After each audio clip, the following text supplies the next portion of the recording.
Pakistan has sentenced a Christian to life in prison for violating the country's blasphemy laws, even though the suspect denies the charges and claims there's no evidence. American Congressman Rooney is calling for the end of blasphemy laws in the Muslim world. He talked to Ashburn about it. Representative Rooney of Florida, thank you so much for joining us. Lauren, thank you for having me back on. Today, you wrote about promoting religious freedom, including the values of free expression, as they will help undermine blasphemy laws, hoping to lead to their elimination. That's pretty bold, isn't it? Well, I got to thinking about that, and I did a talk to the Religious Freedom Institute, and I got to thinking about the old comment about Nostra Aetate that John Courtney Murray worked to get the clerics of old Europe to support Nostra Aetate and found some reluctance. So he went to the Eastern European clerics who said, you can't have religious freedom for some without having it for all. Then I got to thinking, well, how can we talk about countries with blasphemy laws as in any way supportive of freedom? So blasphemy laws, therefore, are a big impediment to promoting freedom, and religious freedom is a major contributor to promoting freedom and civility in life.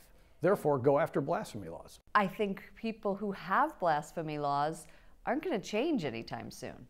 Well, we've got to hope that the entire concept of Islam changes over time, or we're not going to solve this Islamic terrorism problem. We need them to find a construction of Islam which is, as Pope Benedict said so well, aligned with 21st century values and codes of conduct. Let's take a look at what happened with Egypt just last month. 2 churches were bombed.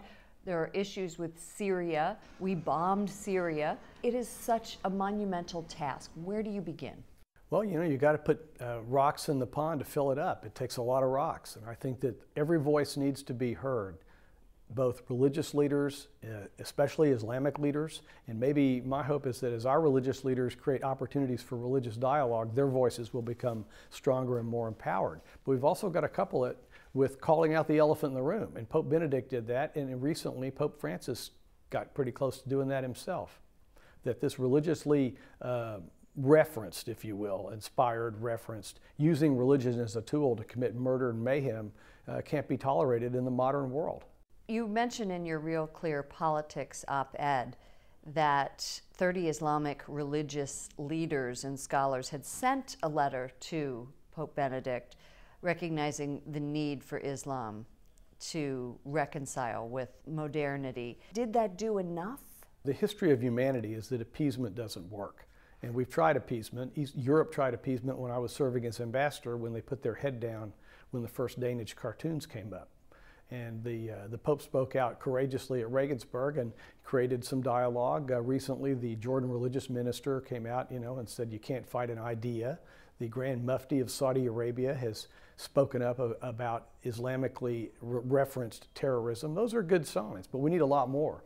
There have been more and more op-eds in American newspapers by Muslims in America who are secular Muslims. We need those people to speak up.